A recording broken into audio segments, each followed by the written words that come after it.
오늘 본문의 말씀은 바울이 이제 지난 시간에는 그 3년 만에 예루살렘을 방문했던 일을 말하고, 오늘은 14년 만에 이제 예루살렘을 방문해서 보니까 또 이제 예루살렘에는 분위기가 할례 문제에 대해서 할례를 받았느냐 받지 않았느냐 여기에 대한 논쟁이 있고, 또 할례 받지 않은 사람에게는 상종하지 않는, 또 그런 복음을 전하거나 교회화하려고 하지 않는 그런 예루살렘 교회의 분위기를 여기에 지적하고 있는 거죠.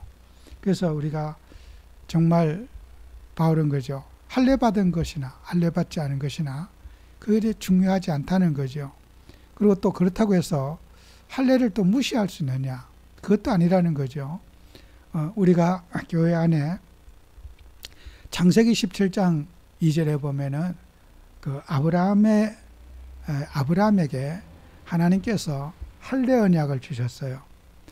그 남자의 생식기에 표피를 베어서 하나님과 맺는 계약, 내 몸에 하나님의 언약을 새기는 그 언약을, 내 집에 태어난 자든지 종이든지 또 노비든지 할례를 받지 않은 사람은 내 백성 중에서 끊어지리라고 하는 하나님이 약속을 하셨지요.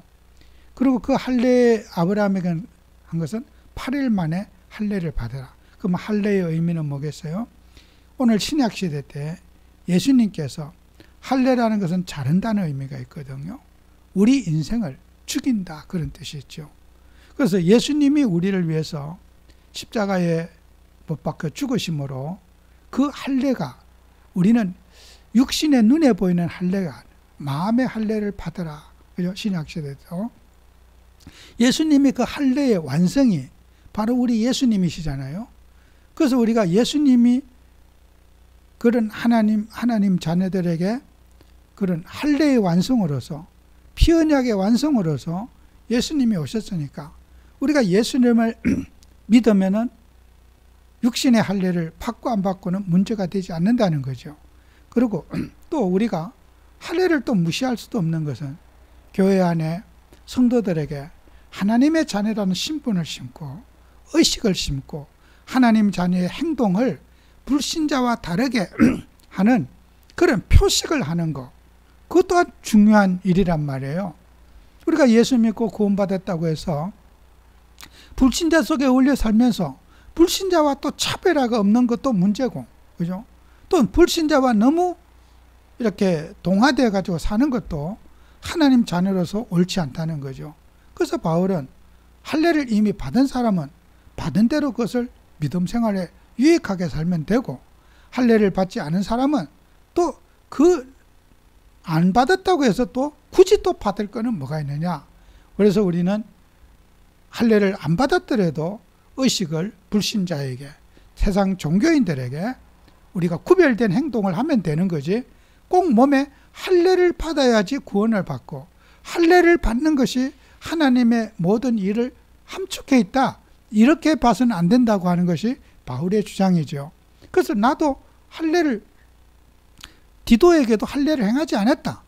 그 이유는 할례 안 받아도 나는 성령 인도를 받으면서 성령 충만을 받고 하나님 말씀대로 살면서 내가 불신자에게 또 믿지 않는 사람에게 덕을 끼치고 또 우리가 구별된 삶을 살 수 있기 때문에 할례에 우리가 매이는 사람은 아니다. 할례를 받아도 안 받아도 우리는 마음의 할례, 예수님이 우리에서 죽으신 그 십자가의 보혈의 능력으로 우리가 살아가서 항상 성령 인도 받으면 우리가 되는 거지, 할례에 매일 것은 없다고 하는 것이 바울의 주장이죠. 그러나 예루살렘 교회는 또 이것을 이해 못해서, 그래서 우리가 사람을 자유롭게 놔두고 그냥 뭐 하고 싶은 대로 자유롭게 자유를 풀어주면은 방종하지 않겠느냐. 그래서 성도들을 할례로 묶어놔야 된다. 할례 받지 않으면 구원받지 못한다. 이렇게 조금 과도한 말씀을 전해서라도 성도들을 세상에 빠지는 것을 방지해야 된다는 것이 예루살렘 교인들이 가지고 있는 생각이에요. 야, 자유롭게 교회 다니고 자유롭게 하고 자유롭게 하면은 자유만 주장하다 보면은 세상에 이런 탐욕과 욕심에 휘말리지 않겠느냐. 그러니까 우리는 이 할례는 구원과 관계없지만은, 육신의 할례가 구원과 관계없지만은 우리는 이런 교회 성도들을 의식화해서 또 우리는 그 의식을 지켜나가면서 예수 그리스도의 복음을 전해야 되지 않느냐. 이것이 예루살렘 교회가 가진 가치관이죠. 그들이 할례에 대한 그런 바울은 그 사도들의 베드로, 요한, 야고보 사도들의 중심을 모르는 바가 아니에요. 사도들은 예수가 그리스도라는, 예수만이 인생의 구원자라는 것을 사도들은 이미 알고 있고 그걸 믿고 있는 사람입니다. 그래서 우리는 이런 세상의 성도들에게 자유를 줘서도 잘 신앙생활을 잘하는 사람인가 하면은 그 자유를 활용할 줄 모르는 그런 사람들이 있기 때문에 우리는 그런 율법에서 해방받았지만은 그런 율법을 우리는 복음을 위해서 효과적으로 사용할 필요가 있다. 때로는 권면도 하고 때로는 그들이 조절하고 절제할 능력이 없는 자에게는 그런 미리 우리가 지도자로서 탈선되지 않도록 미리 예방주사도 놔주고 또 이렇게 서로 그런 교육도 하고 이런 역할들이 필요하지 않은가 하는 것이 오늘 본문이 주는 우리에게 교훈입니다. 그래서 우리는 하나님의 자녀가 어떻든 간에 합력하여 선을 이루는 삶을 살아야 돼요. 이런 색깔 저런 색깔 다 있어도 우리는 교회는 하나가 되고 마음과 뜻을 같이 하는 교회가 되도록 해야 되겠죠. 그래서 전도서 4장 9절 12절에 보면은 두 사람이 한 사람보다 나음은 그들이 수고함으로 좋은 상을 얻을 것이라. 혹시 그들이 넘어지면 하나가 그 동물을 붙들어 일으키려니와 홀로 있어 넘어지고 붙들어 일으킬 자는 없는 자에게 화가 있으리로다. 또 두 사람이 함께 누우면 따뜻하거니와 한 사람이면 어찌 따뜻하랴.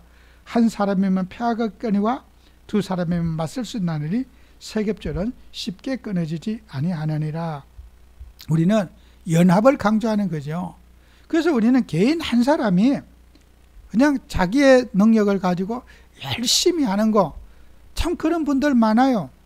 근데 둘이는 같이 못해. 내 혼자는 열심히 잘하는데 함께 하지 못하는 분들이 많아요. 근데 그 사람들에게는 열심히 하고도 나중 가서 그 열심에 대한 자기 인생의 보상을 못 받아.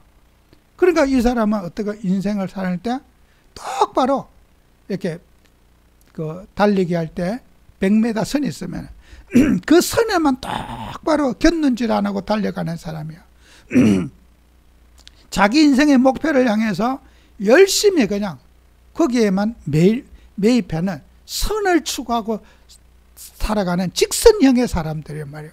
그럼 우리는 또 두 사람이면 어떻게 해요? 합심. 두 사람이 하면 합심해서 하면요. 이건 이제 선이 아니라 줄이 되겠죠. 그죠? 그래서 우리가 사람들이 살아가면서 두 사람이 합심을 한다. 시너지가 있을 수도 있고 없을 수가 있어요. 우리가 성경에도 이스라엘의 12정탐꾼이 가나안을 정탐하러 갔는데 10명이 딱 마음을 합쳤어요. 언제? 자기 비하하는 쪽으로. 야, 우리가 저 안악 자손들 보니까 저들이 우리가 보기에는 우리는 메뚜기 같다. 우리 하나님 자녀가 어떻게 우리를 보고 메뚜기, 그 뛰어다니는 메뚜기 같다. 그건 자기 인생을 자학하고 비하하는 행동이잖아요.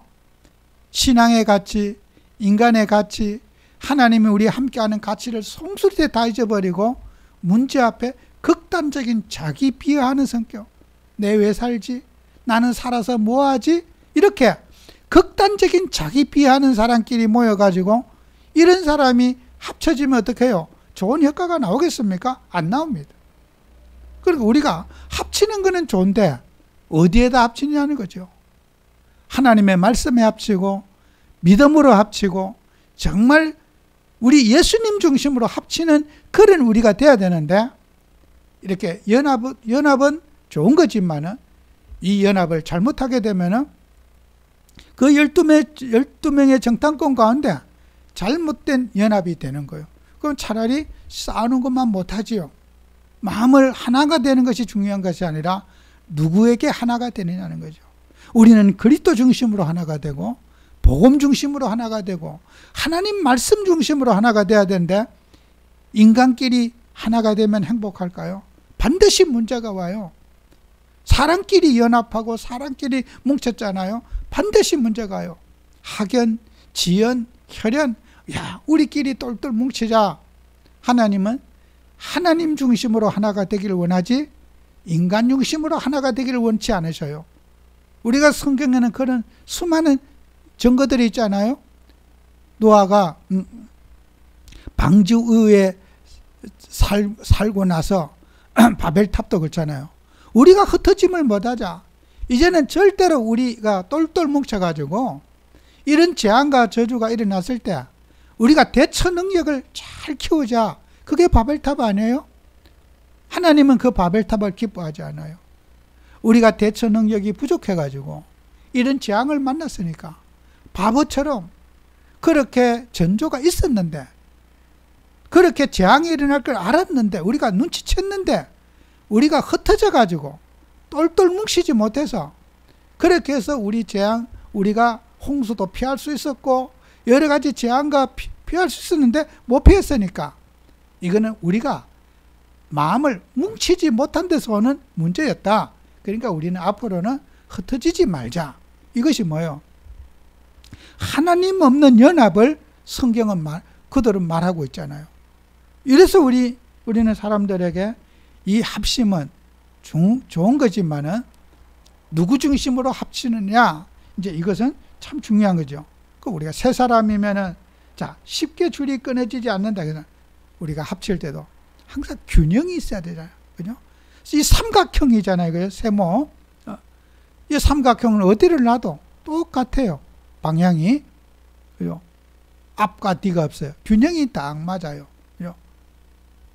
그래서 우리는 정말 그런 형체가 있는 삶을 살아야 되나. 전후 좌우를 보고 또 모든 사람이 우리의 연합이 다른 사람에게 더 시너지가 일어나고 또 효과적인 어떤 그런 저들이 함께함으로써 우리에게 참 더 많은 좋은 결과를 낳았다고 하는 그런 결과물이 나오는 그런 우리가 삼겹줄.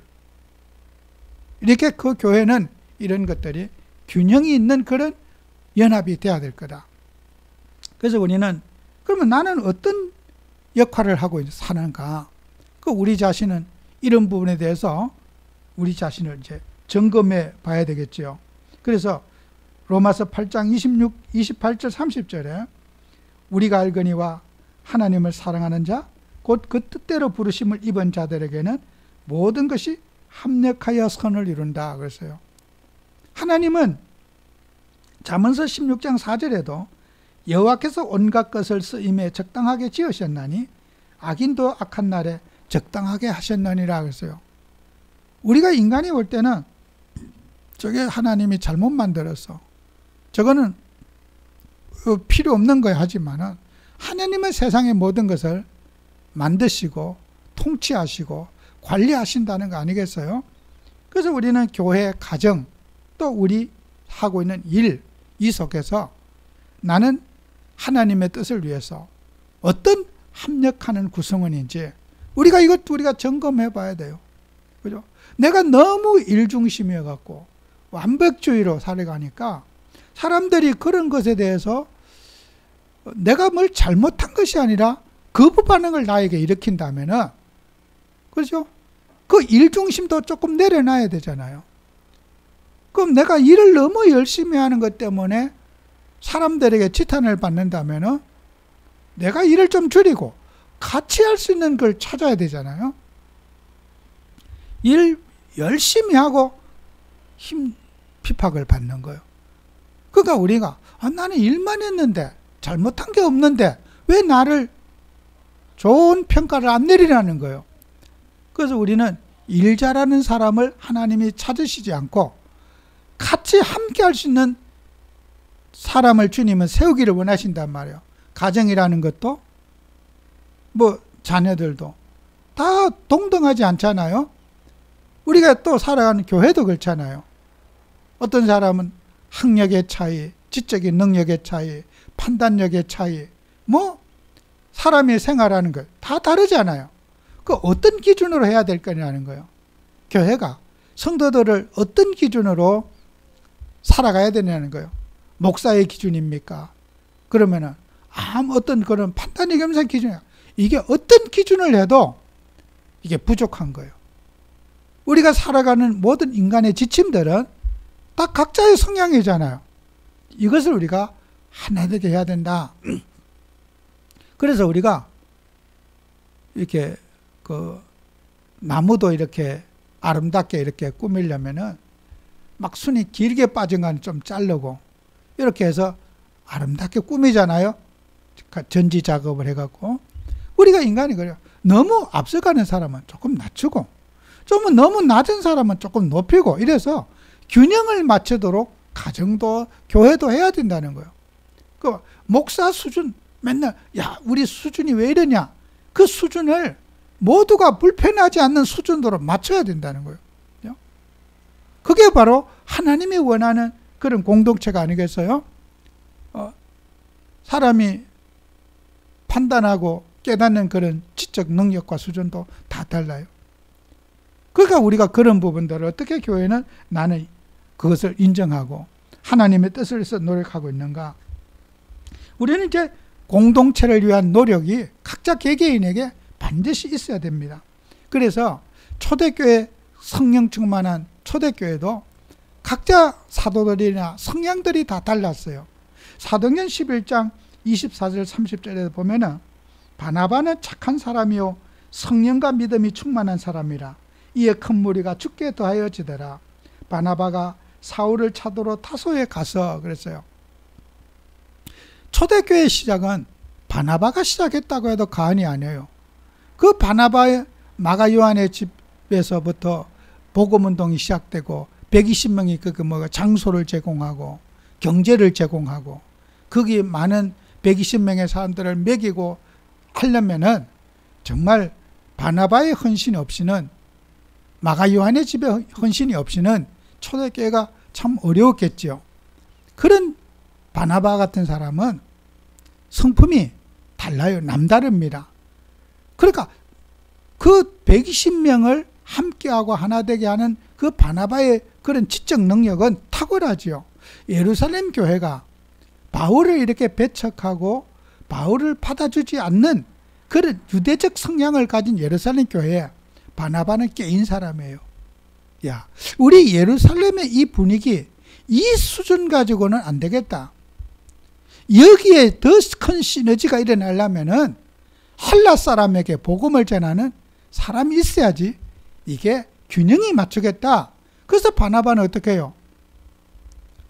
다소에 가서 사울을 찾으러 갔다고 그랬어요. 그래서 사울을 데려다가 안독에서 말씀운동을 하게 된 거예요.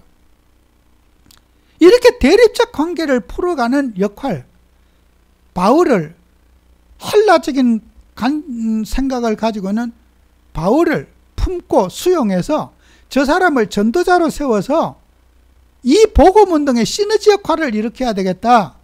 이렇게 결단 내린 사람이 바나바입니다. 어떻게 보면은 바나바는 사울의 후견인이 아니겠어요? 사울을 하나님의 말씀을 전하는 메신저로 사용하는 큰 역할을 한 사람이 바나바란 말이에요. 그래서 사도행전에서도 이름이 처음에는 바나바와 바울 이렇게 나오고 뒤에 가면은 바울과 바나바 이름의 순서가 바뀌어요. 그죠? 바울이 하나님의 말씀을 전거하는데 완전한 뿌리가 내릴 때까지는 철저하게 앞에서 사회도 봐주고 철저하게 바울을 메신저로 써서 사람들에게 바울이 신뢰받을 때까지 스스로 할 수 있을 때까지 바나바는 바울의 배경이 되어주는 거란 말이에요. 이런 것들이 바로 함께 하기 위해서 공동체를 이루기 위해서 더 큰 시너지를 이루기 위해서 일꾼을 찾고 일꾼의 장점 또 이런 것들을 전후좌우를 보면서 도울 수 있는 이것이 바로 삼겹줄 운동이 아니겠어요. 그래서 개인의 능력보다도 함께 할 수 있는 재능들을 각자 역할들을 찾아서 하게 만드는 역할이 바로 바나바와 같은 그런 멋있는 사역입니다. 우리가 성경에는 강조되지 않은 많은 인물들이 있어요. 수고합니다. 그 중에 대표적인 사람이 저는 바나바라고 생각해요. 이렇게 훌륭한 사역을 했음에도 불구하고 평가를 그렇게 강조되게 받지 못하는 경우는 아쉽죠. 저는 어떤 면에서는 바울보다는 바나바가 훨씬 더 위대한 사역자라고 저는 봐져요. 물론 다 하나님이 하신 일이겠지만요. 그래서 바울이 또 고쳐야 할 부분들이 있어요. 바울은 법을 중요시하는 거죠. 한라의 특색이 뭡니까? 법치국가를 좋아해요. 법 따지는 거잖아요. 바울은 늘 법적인 생각을 많이 해요. 법리적인 검토를 많이 하는 사람이에요. 우리나라에도 수사기관에 다니는 검찰이나 법관 이런 분들은 이렇게 만나면요, 대화하기 참 무섭습니다. 우리 일상생활에서도 저게 법의 위반인지 아닌지 법을 따지고 늘 들어요. 그러니까 우리가 그냥 편하게 하는 말이 편하지 않는 거예요. 얼마나 그 말이 대화가 부담스러운지 몰라요. 수사기관에 다니는 분들, 이런 분들 아주 대화하기 불편해요. 농담도 하기가 어려워요. 힘들어. 모든 것을 법리적인 검토를 하고 법리적인 생각을 한단 말이에요. 바울이 그런 사람이라요. 그래서 바울은 하나님의 말씀을 전하는데 이 법리적인 것. 그러나 유대는 어떻습니까? 정으로 가는 문화예요. 유대 전통은 이런 동양 문화의 특색이 뭡니까? 우리가 법보다는 서로 정으로, 관행으로 이렇게 가는 문화란 말이에요. 그럼 바울은 어떻게 해요? 그런 유대 자기의 성향보다는 정으로 가는 그런 문화를 수용할 수 있는 거. 법보다는 정으로, 사랑으로 이렇게 가는 것들을 바울은 배워야 되지 않겠어요? 바울이 가진 생각만 갖고 세계복음 할 수 없는 거예요. 그리고 베드로는 어떤 사람입니까? 유대 전통을, 이 사람들은요, 그냥 좋은 게 좋지 변화를 싫어하는 사람이에요. 어떤 새로운 이슈에 대해서는 지극히 겁을 내는 성격을 가지고 있는 거예요. 변화를 두려워하는 사람이 베드로란 말이에요. 그러니까 이런 사람은 또 내 인생에 너무 지키려고만 하지 말고 변화를 추구해 나가는 삶을 베드로는 가져야 되는 거예요. 내 성향은 그냥 안전, 우리가 지켜온 대로 관행대로 이렇게 살면 좋겠는데 어떤 변화를 주려고 하는 사람 보면 부담스러운 거예요. 이것 좀 합시다 그러면 마음에 딱 브레이크가 걸리는 거예요. 왜 해? 이런 성향을 가진 사람이 베드로란 말이에요. 그러니까 뭘 좀 해보려고 하면 그거 왜 해? 이렇게 브레이크 거는 항상 역할을 한단 말이에요. 베드로는 안전, 그런 안전형이란 말이에요. 그러니까 우리가 예수는 한 분을 믿지만은 각자의 성향이 다르기 때문에 어떻게 해요? 좀 도전적이고 일을 벌리려고 하는 그런 사람이 오더라도 두려워하지 말고 하나님을 믿고 수용해주고 함께해주는 그런 베드로도 자기 성격 치유를 위해서 자기 성격과 반대적인 행동을 해야 된다는 거예요. 자기 성격만 고집해서는 안 된다는 거예요. 그 다음에 야고보는 어떤 사람이에요? 야고보는 오늘 이 본문 말씀에서 야고보는 아주 전략적인 사람이에요. 어떤가? 무질서를 싫어하는 거예요. 그 교회 안에는요, 가정 사는 거, 인생 사는 거, 살림 사는 거, 무질서하게 사는 분 많아요. 그러면 질서적인 사람이 보면은, 무질서하게 사는 사람 보면은, 사람으로 또 보이지 않아요. 깝깝하고 답답하고. 그 야고보 같은 그런 사람은, 질서형은 무질서를 수용할 줄 아는 그런 거 가져야 돼요. 그죠? 전후도 없고 앞뒤도 없고 이런 사람 보면은 얼마나 속 터지겠어요.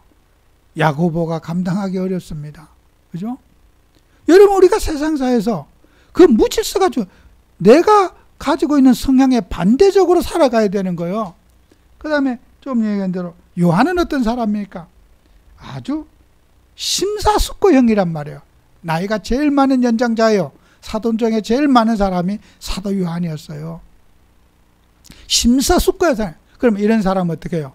단순하게 충동적으로 말하고 느끼는 대로 말하고 이런 사람 보면 어떻게 해요? 참 힘들게 하겠죠, 서로. 그냥 눈에 보이는 대로 말하고 생각하는 이런 사람, 요한과 같은 사람, 심사숙고형에 아주 면밀히 생각해보고 검토해보고 말에 무게가 있고, 그죠? 그 사도 요한서 보세요. 말의 깊이가 얼마나 깊습니까? 아주 함축적인 언어를 가지고 사도 요한이 말을 한단 말이에요. 그러니까 이런 요한과 같은, 사도 요한과 같은 이런 성품은 단순히 그냥 막 있는 대로 데려받고 막 말하고 이런 사람 보면 어떻게 해요? 얼마나 속이 터지겠어요. 그런 단순형의 사람들도 수용할 줄 아는 그런 사람이 돼야 되는.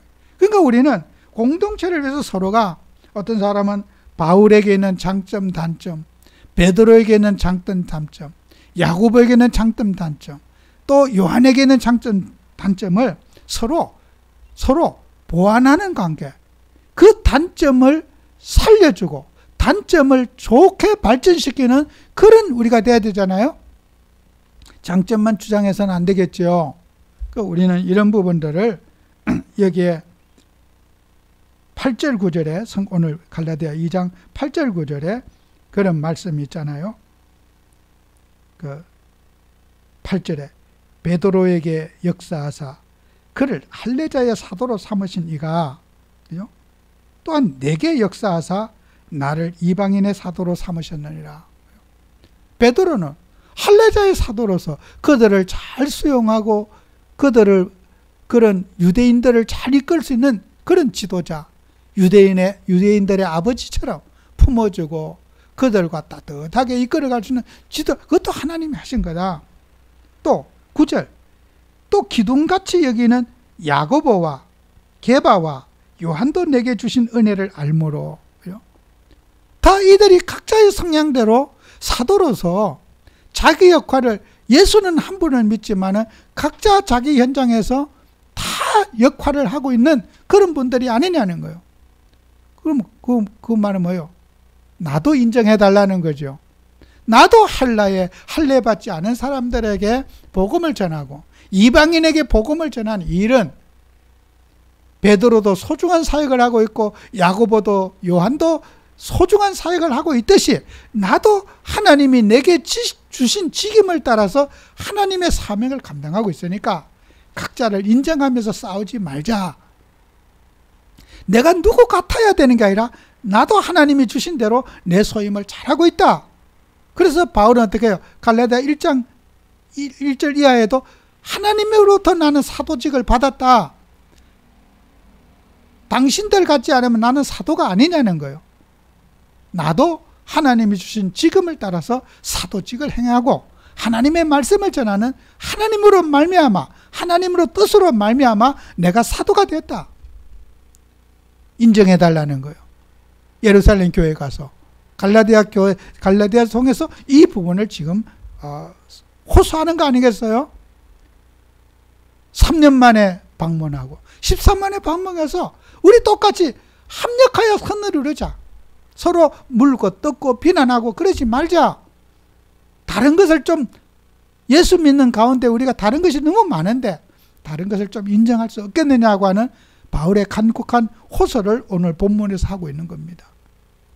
그래서 우리는 하나님 앞에서 예수를 한 분을 믿지만은 우리의 행동, 생각, 모든 성품의 어떤 것은 다 다르다는 거. 그래서 우리가 다른 것을 인정하는 그런 응답을 우리가 받아야 될 겁니다. 그래서 우리는 어떤 일이든지 내가 상대를 이해하지 못해서 오는 갈등, 상처, 이거 치유받아야 됩니다. 우리가 성격의 문제가 아니라 내가 이해심에 부족해서, 서로 존중을 부족해서 서로 대립적인 관계가 됐고, 나 저 사람 보기 싫어, 저 사람 만나고 싶지 않아, 이런 것들을 우리가 풀어야 할, 상처를 풀어야 될 우리가 책임을 갖고 있는 거예요. 다 하나님 자녀들 아닙니까? 예수님을 영접하면 다 하나님 자녀요. 구원받은 하나님의 자녀들이 서로 원수 관계, 대립적 관계에 살아가는 것은 하나님이 기뻐하지 않습니다. 그래서 우리는 할례자, 또 믿음과 오랜 세월 동안 믿으신 분이나 금방 예수를 믿은 무할례자나 가족 대대로 예수를 믿은 신앙에 내력이 있는 집안이나 금방 예수를 믿은 사람이나 또 똑같이 하나님의부터 가족이지 거기에서 차별화가 있을 수 없다는 거잖아요. 그리고 그래서 다 우리 그리스도의 몸을 세우기 위해서 우리는 각자의 노력과 역할이 필요하다는 거죠. 그래서 우리는 하나님 앞에서 우리 자신의 은혜를 받으면서 정말 우리 주님의 보혈의 능력으로 우리 마음을 치유받아서 내가 마음이 좀 상하다면, 그런 대립적인 관계가 되어 있다면 우리는 주님과 함께 그걸 풀어야 됩니다. 하나님의 은혜로, 사랑으로 또 그것을 녹여내서 관계를 아름답게 만들어서 주님의 영광을 드러내는 그런 우리의 삶이 되도록 우리가 힘쓰는 한 주가 꼭 되시기를 축원합니다. 기도합니다.